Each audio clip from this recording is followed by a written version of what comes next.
얼마 전 조사에 의하면요, 기독교가 한국 5천년 종교 역사상 처음으로 제1종교가 되었다라는 발표가 있었습니다. 5천년 종교 역사상 처음으로 기독교가 제일 첫 번째, 이 땅에 우리나라도 종교가 많이 있잖아요. 그런데 제1종교다 이 말. 이것은요, 단 140년 만에 이룬 기적과 같은 일입니다. 5천년 역사에 140년 만에. 그래서 기독교에 대한 기대는 커졌고 영향력은 많아졌습니다. 하지만 이 곰곰이 생각해 보면 이 140년이라는 시간은요, 서구의 다른 나라의 종교 역사에 비하면 아직도 어린아이의 수준에 불과합니다. 최근에 미성숙한 교회의 모습이 드러나서 사회적 비판과 비난의 중심에 서 있는 것은 안타까운 일입니다. 그러나 여전히 한국교회는요, 이 땅의 희망입니다. 누가 뭐라 해도 여전히 한국교회는요, 민족의 희망입니다. 하나님께로, 교회로 민족이 돌아오면 이 민족에게는요, 다시 희망이 있습니다. 예수님은 교회에 두 가지 선물을 주셨습니다. 두 가지 선물. 첫째는 뭐냐? 교회는 기도라는 천국 열쇠를 가진 공동체입니다. 우리 주님은 본문 말씀 마태복음 16장 19절에서 이렇게 말씀하셨습니다. 내가 천국 열쇠를 네게 주리니 네가 땅에서 무엇인지 매면 하늘에서도 매일 것이요 네가 땅에서 무엇이든지 풀면 하늘에서도 풀리리라. 우리 주님은요, 꺼도 돼. 누구라도 교회에 와서 기도하면, 우리 주님은 누구라도 교회에 와서 기도하면 지옥의 문이 닫히게 되고 천국 문이 열리고 우리가 짊어지고 살아왔던 저주가 떠나고 축복의 문이 열리게 된다고 말씀하셨어요. 교회에 와서 기도하면 질병과 가난이 떠나게 된다고 말씀하셨어요. 하나님의 은혜가 임하게 된다고 말씀하십니다. 절망이 사라지고 희망의 문이 열리게 된다고 말씀하셨어요. 이게 뭐냐? 기도의 열쇠, 이 선물을 우리에게 주셨어요. 둘째는 뭐냐? 교회는요, 음부의 권세를 이기는 힘을 가진 공동체입니다. 그래서 영화 같은데 드라큘라 그 영화 같은 거 보면은 뭐예요? 주인공들이 드라큘라를 물리치기 위해서 십자가를 탁 드는 십자가. 우리를 괴롭히는 온갖 더러운 영들이, 우리를 실패로 몰아가는 절망과 좌절들이 우리를 날마다 괴롭히고 있죠. 온갖 질병과 문제들이 또 우리를 괴롭히고 있습니다. 그러나 믿음으로 기도하면, 말씀을 붙들면 음부의 권세가 절대로 이기지 못합니다. 이걸 예수님은 우리에게 선물로 주신 거예요. 영접하는 자, 곧 그 이름을 믿는 자들에게는 하나님의 자녀가 되는 권세를 주셨습니다. 그 권세를 붙들고 문제 앞에 당당히 서면 우리를 괴롭히던 음부의 권세는요, 우리를 이기지 못합니다. 음부의 권세가 이기지 못해. 그렇기 때문에 우리 하늘소망 교회가 당당하게 이 세상 가운데 일어나야 돼. 아이고, 하늘소망께서 사람도 별로 없더만, 성도들도 별로 없는데 뭔 일을 하겠소? 아니요, 우리 교회는 일당 100이 아니야. 일당 300원은 사람, 일당 300, 한 사람이서 300명의 역할을 하는 교회예요. 저는 그렇게 믿어요. 왜 그래요? 담임 목사가 그동안 쭉 지켜봐왔기 때문에. 그래서 저와 여러분들이 말씀을 붙들고 나아가는 거예요. 기도의 능력을 받아서 나아가야 되고요, 믿음을 가지고 나아가야 돼요. 성령의 검을 들고 나아가야 돼요. 그래서 우리가 믿음으로 가는 곳곳마다, 오늘 저와 여러분들이 가는 곳곳마다 음부의 권세가 이기지 못합니다. 그래서 교회가 세워지는 곳마다 어둠이 물러갔어요. 희망의 빛이 떠올랐습니다.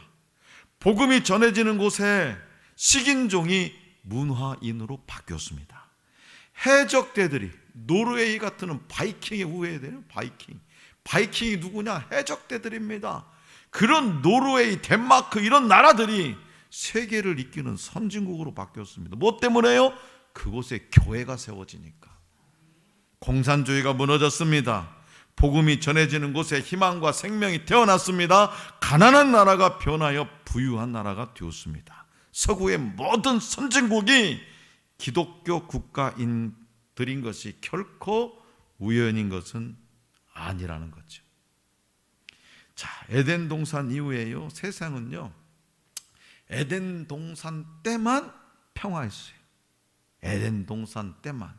에덴 동산 이후의 세상은 언제나 위기였습니다.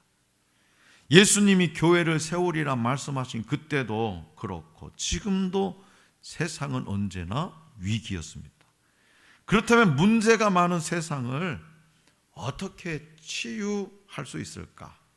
성경의 대답은요, 의외로 단순하고 간단해요. 문제도 하나고요, 해결책도 하나예요. 문제는 뭐냐? 죄예요, 죄. 그리고 해결책은, 그 죄의 문제의 해결책은 오직 예수, 오직 복음입니다. 그래서 우리 주님은 마가복음 1장 15절에서 이렇게 말씀하셨습니다. 때가 찼고 하나님의 나라가 가까이 왔으니 회개하고 복음을 믿으라. 때가 찼고 하나님의 나라가 가까이 왔으니 회개하고 복음을 믿으라. 그리고 사도 바울을 통해 본문 말씀 로마서 1장 16절에서도 이렇게 말씀하셨죠. 내가 복음을 부끄러워하지 아니하노니 이 복음을 모든 믿는 자에게 구원을 주시는 하나님의 능력이 됨이라. 먼저는 유대인에게요, 그리고 헬라인에게로다. 갈라디아서 1장 7절과 8절에서도 이렇게 말씀하셨습니다. 다른 복음은 없나니 다만 어떤 사람들이 너희를 교란하여 그리스도의 복음을 변하게 하려 함이라. 그러나 우리나 혹 하늘로부터 온 천사라도 우리가 너희에게 전한 복음 외에 다른 복음을 전하면 저주를 받을지어다. 이 말씀들처럼 세상의 희망이 사라져갈 때, 세상의 소망이 사라져갈 때 언제나 교회는 세상의 희망이었고 소망이었습니다. 온 땅이 흔들릴 때도 교회는 언제나 세상의 버팀목이었습니다. 자, 우리나라만 해도 선교 초기나 선교사님이 들어와서 복음을 전할 때 그 선교 초기나 일제 강점기나 해방과 6.25 전쟁 이후에 그 시절을 보면 얼마나 가난했습니까? 자식들을 못 먹여가지고 굶어 죽이는 그런 일들도 비일비재하지 않았습니까? 그 가난한 시절에 교회는 말 그대로 복음, 기쁜 소식이었습니다. 그 기쁜 소식을 듣고 믿음으로 몸부림쳤던 신앙의 선배들은요, 복을 받았습니다. 하루 종일 생선 따라이를 이고 온 동네를 싸돌아다녀도 처음 들어가는 곳이 어디냐? 예배당에 가서 기도하고 그 생선 따라이 온 동네를 돌아다녔는데 그 어머니는 9자식들을 다 훌륭하게 잘 가르치고 신앙의 유산도 멋지게 물려준 그런 신앙의 선배들이었어요. 저와 여러분들이 살아가고 있는 이 시대도요, 위기 중에 위기입니다. 하룻밤 자고 나면 TV 틀면 뉴스들이 대체적으로 다 할렐루야, 뭐 우리나라는 이제 천국입니다, 그런 뉴스 봤습니까? 여기저기서 사건 사고가 터지고 누가 누구를 해하고 죽이고 불나고 사고나고 위기죠. 정치, 경제, 문화 모든 분야가 다 위기 중에 위기입니다. 오늘의 이 위기 시대에 한국 교회가 이 땅에 희망의 소식, 복음이 되기 위해서는요, 다시 한번 본질로 처음으로 돌아가야 됩니다. 그렇다면 복음이란 뭐냐? 복음, 기독교에서 복음이라는 말처럼 자주 사용하는 말도 드뭅니다. 불교에서 복음이라고 합니까? 뭐 어디서 복음이라고 합니까? 어떤 이들은요, 이 복음을 예수 믿고 천당 가는 것이라고 단순하게 생각합니다. 어떤 이들은 총체적인 평안인 샬롬, 곧 우리 영혼이 잘 되고 우리 마음이 건강하고 우리의 삶이 건강하고 우리의 몸이 건강하게 되어서 금생과 내생의 온전한 구원을 얻는 것이 복음이라 이렇게 받아들이기도 합니다. 구약 성경에서 히브리어 빠샬이라는 단어가 있어요. 빠샬. 이 빠샬이라는 단어나 신약 성경에서 헬라어 유앙겔리온도요, 좋은 소식을 전한다, 기쁜 소식을 전하다 라는 같은 뜻을 가지고 있어요. 빠샬이나 유앙겔리온이나. 여기서 기쁜 소식이 뭐냐? 그것은 바로 예수가 우리를 구원하기 위해서 이 땅에 오셔서 이루어 놓으신 구원 사건입니다. 그것이 기쁜 소식이에요. 예수가 오늘 저와 여러분들을 구원하기 위해서 이 땅에 오셔서 이루어 놓으신 구원 사건, 그것이 기쁜 소식입니다. 신학적으로 이것을 뭐라고 하냐? 신학적인 용어로 케리그마라고 하죠. 케리그마. 케리그마란 교회가 하나님께서 사랑하는 사람들에게 맡겨주신 하나님 나라의 기쁜 소식을 세상에 나아가서 선포하라. 이것이 케리그마예요. 다시 말해서 예수님의 죽으심과 부활을 전하는 것, 그것이 바로 뭐냐? 케리그마입니다. 자, 그것이 바로 마가복음 1장 15절 하나님의 나라가 가까이 왔으니 회개하고 복음을 믿으라 라는 말씀이에요. 사도들은요, 복음이라는 말을 좀 더 구체적으로 꽉 짜가지고 좀 더 구체적으로 말했는데, 복음이 뭐냐? 사도들은 예수 그리스도라 이렇게 증언했어요. 예수 그리스도가 복음이라는 거예요. 케리그마라는 거예요. 기쁜 소식이라는 거예요. 그래서 복음은 예수님을 예수를 그리스도로 믿는 것, 이것이 뭐냐? 복음이에요. 오직 예수님만이 그리스도고 구세주임을 믿으라는 겁니다. 구원은 오직 예수 안에, 기독교 안에 있다는 겁니다. 창조가 없는 종교, 부활이 없는 종교는요, 하나님 나라를 말할 수 없고요, 구원을 말할 수가 없습니다. 그래서 불교도 하나님 나라가 있다고 하지 않고 죽으면 다시 세상으로 또 다른 뭔가로 돌아온다 이렇게 얘기하잖아요. 우리는 뭐라 그래? 하나님 나라가 있어서 거기서 영원토록 하나님과 영원히 산다, 영생의 축복을 누린다 이렇게 말하잖아요. 근데 불교나 다른 종교는 그렇게 말하지 않아요. 왜? 하나님 나라가 없고 창조가 없고 부활이 없기 때문에 하나님 나라를 말할 수가 없는 거예요. 그 엄청난 그 구원 사건 안에, 구원이라는 건 영원히 살아가는 거예요. 영원히 구원 안에 내가 들어있다는 것이 바로 기적입니다.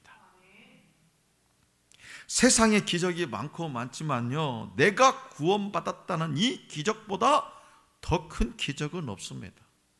복음 안에 믿음으로 구원받고 공동체가 치유되고 세상이 달라진다고 믿는 것이 또 복음의 능력입니다. 그래서 사도 바울은 예수 그리스도의 복음 외에 다른 곳에 구원의 소식이 있다고 전하는 것은 거짓 복음이고 거기에는 저주가 따를 것이라고 강력하게 선포했어요. 그러니까 우리가 신천지가 뭐하고 이단자들이 여호와 증이 뭐라고도 얘기할 거 없어. 왜? 주님이 다 정리하실 거니까. 저주가 따를 것이라고 분명히 말하잖아요. 네?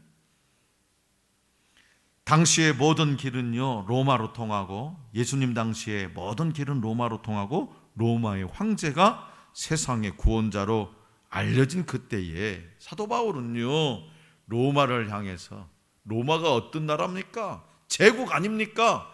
감히 황제에 대들었다가는요 그냥 파리 목숨보다도 못하는 그런 시절에 사도 바울은 로마를 향해서 담대하게 선전포고를 했던 거예요. 이 선전포고가 뭐냐? 로마서 1장 16절, 오늘 우리에게 준 본문 말씀, 내가 복음을 부끄러워하지 아니하노니 이 복음은 모든 믿는 자에게 구원을 주시는 하나님의 능력이 됨이라. 먼저는 유대인에게요, 그리고 헬라인에게로다. 자, 성도 여러분, 복음은요 기쁜 소식이고 복음은 능력입니다. 능력은 헬라어로 두나미스라고 하죠. 두나미스. 이 말은, 두나미스가 무슨 뜻이냐? 모든 죄와 악을 부수고 우리를 구원하는 폭탄이다, 이런 뜻이에요. 네?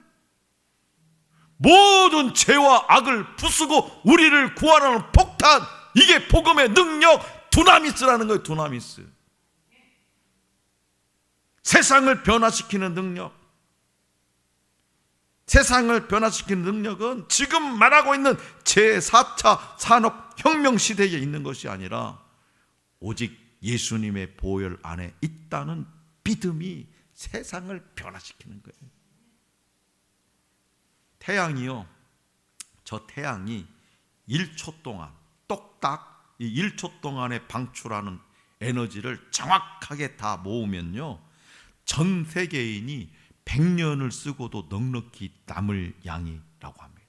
에너지가 똑딱한, 제대로만 모으면.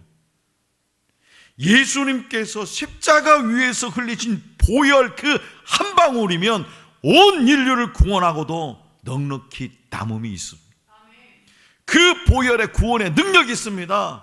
복음만이 세상을 구원하는, 인류의 문제를 해결하는 두나미스, 곧 능력이요 마스터 키였습니다. 그렇기 때문에 저와 여러분들은요, 우리가 가진 예수 그리스도의 복음은 능력이기에 부끄러워하지 말아야 돼요. 목사님 예수 믿으라고 말하면 너무 창피해요. 창피해서 말을 못하겠어요. 왜 부끄러워하세요? 내가 말하는 그 순간에 능력으로 나타날 건데, 말을 안 하니까 능력이 안 나타나는 거잖아. 부끄러워하니까 쪽팔리는 거잖아. 막말대로 내가 먼저 부끄러워하니까. 사도 바울은 복음을 부끄러워하지 않는다고 로마서에서 당당하게 선언하고 있습니다. 그런데요, 사도 바울은 이 바울이 되기 전에 사울은 복음을 부끄러워하던 청년이었어요. 나사렛 목수의 아들 예수가 하나님의 아들이라니, 구세주라니, 그가 십자가에 죽고 피 흘림으로 그를 믿는 모든 자가 구원을 받을 수 있다니, 아니 그가 부활하셨다니, 그는 터무니없는 말이라고 믿었습니다. 예수 믿는 사람들을 잡아 핍박하기 위해 다메섹 도상을 넘어가다가 부활하신 예수님을 만나게 된 거죠. 바로 이 예수를 증거하는 것이 복음이라는 사실을 깨닫고, 그 예수, 부활하신 예수를 증거하는 것이 복음이라는 사실을 깨닫고 나는 복음을 부끄러워하지 않는다고 외쳤던 겁니다. 당시 로마는 영원히 세계를 지배할 줄로 알았어요. 로마 황제는 신의 아들이고요, 신으로 숭배를 받았습니다. 그러나 바울은 알았어요. 뭘 알았냐? 바울은 믿었어. 뭘 믿었냐? 로마는 무너진다. 오직 하나님 나라만이 영원할 것이다. 로마 황제는 인간이다. 신이 아니다. 오직 구세주는 하나님의 아들 예수 한 분이시다. 그분이 십자가에 돌아가신 그 죽음만이 대속의 죽음이요, 그를 믿는 모든 자는 구원을 받는다. 그분은 다시 살아나셨다. 그분은 승천하셨다. 역사를 다스리신다. 다시 심판으로 이 땅에 오실 것이다. 그래서 나는 복음 전하는 것을 부끄러워하지 않는다라고 강력하게 선언하고 있습니다. 자, 교회의 목적이 뭐냐? 우리 하늘 소망교회 설립 목적은 마음 맞는 사람들끼리 모여갖고 그냥 재밌게 예배드리고 음식 나누고, 그것이 아니에요. 우리 교회 하늘 소망교회의 목적은 뭐냐? 영광스러운 복음을 전하는 거예요. 이 복음 전하는 일을 게을리하거나 하지 않는다면 이 하늘 소망교회는 존재의 목적이 사라진 겁니다. 복음으로 세상을 치유하는 것, 이것이 하늘 소망교회의 설립 목적이에요. 이 땅의 모든 교회의 설립 목적입니다. 복음으로 죽어가는 영혼을 살리고 절망 속에서 살아가는 이들에게 생수를 부어야 됩니다. 그래서 교회는 달마다 새로워져. 샘물이 계속 새롭게, 오늘 퍼가도 내일 아침 되면 더 새롭게 솟아나 있잖아요. 그렇듯이 우리 하늘 소망교회는 날마다 새로워져야 돼요. 코로나19 바이러스로 인해서 우리 한국 교회는요, 큰 어려움에 빠져 있습니다. 내적인 어려움과 외적인 비난을 동시에 받고 있습니다. 어찌 보면 그동안 한국 교회의 문제점들이 코로나19 바이러스를 통해서 적나라하게 드러나고 있는지 모르겠습니다. 보리새우 아세요? 보리새우. 이 보리새우는요, 성장하면서 그 껍질을 벗는대요. 껍질을 벗을 때마다 성장한대, 조금씩. 그러나 껍질이 너무 두꺼워져서 더 이상 껍질을 벗지 못하면 결국에는 죽음을 맞이하게 된다고 합니다. 성도 여러분, 껍질을 벗는다라는 말을요, 신앙의 용어로 바꾼다면 새로워진다라는 것이 아닐까요? 새로워진다, 껍질을 벗는다, 새로워진다. 한국교회는 그동안 추구해왔던 성장주의, 물질주의, 그리고 번영주의의 껍질을 벗고 새로워집니다. 어떻게 하면 성도들을 한 명이라도 더 모아가지고 교회의 숫자를 늘리느냐, 헌금을 많이 모으느냐, 교회 건물을 1000평, 10,000평 짓느냐, 그런 성장주의, 물질주의, 번영주의 껍질을 벗고 새로워져요. 그래야 살 수 있습니다. 교회에 주신 소명을 다시금 굳게 붙잡아야 합니다. 주님은 이렇게 말씀하셨습니다. 너희는 세상의 빛과 소금이다. 교회는 어두운 세상을 비춰야 되죠. 고통 속에 썩어 들어가는 사람들의 마음을 어루만져 줘야 됩니다. 사도행전 2장으로부터 시작된 초대교회는 기존의 유대 교회와는 확연히 다른 공동체였습니다. 새로운 교회의 출현이었습니다. 새로운 시작이었습니다. 유대교의 껍질을 벗어버리고 복음으로 새로워진 교회였습니다. 민족과 인종의 경계를 초월한 사랑의 신앙 공동체였고요, 죄인들을 구원하는 은총의 통로였습니다. 으뜸이 되고자 하는 세상 경영 방식의 반기를 들고 스스로 종이 되고자 자발적 섬김과 포기를 실천하는 공동체였습니다. 세상에 없던 새로운 길을 만들어가는 공동체였습니다. 한국교회의 위기는 대면 예배를 드릴 수 없기 때문이 아닙니다. 세상이 추구하는 껍질들을 벗어버리는 일에 소홀했기 때문입니다. 희망의 길을 만들어 가야 할 의무와 책임을 버리고 세상이 만들어 놓은 길을 따랐기 때문입니다. 진나라 때 환온이라는 장수가요, 총나라를 징벌하기 위해서 군사들과 배를 타고 양쯔강을 올라가고 있었대요. 삼협이라는 협곡을 지날 때 한 병사가 새끼 원숭이 한 마리를 잡아왔어요. 새끼를 빼앗긴 어미 원숭이가 울면서 배를 쫓아서 백리길을 따라왔대요. 백리면은 몇 킬로요? 나는 그런 계산을 못하겠더라. 심리는 4킬로라고 하잖아요. 그죠? 심리가 4킬로, 백리는 한 40킬로 되겠네. 이게 40킬로, 여기서 전주까지 울며 계속. 어느 계곡 바위에서 어미 원숭이는 새끼가 있는 배 위로 몸을 날려서 뛰어들었어요. 배 안으로. 배에 오르는 순간 어미 원숭이는 피를 토하고 죽었습니다. 병사들이 그 어미 원숭이 배를 가르자 그 어미 원숭이의 창자가요, 토막토막 끊어져 있었다는 거예요. 자기 새끼를 구하기 위해서 울부짖으면서 백리길을 쫓아오는 사이에 이 창자가 갈갈이 찢겨졌던 거예요. 이것을 일러서 한자로 뭐라고 하냐, 단장이라고 합니다. 단장. 다시 말해서 창자가 갈갈이 끊어지는 아픔, 이게 단장이에요. 그래서 단장의 미아리 고개라고 하잖아요.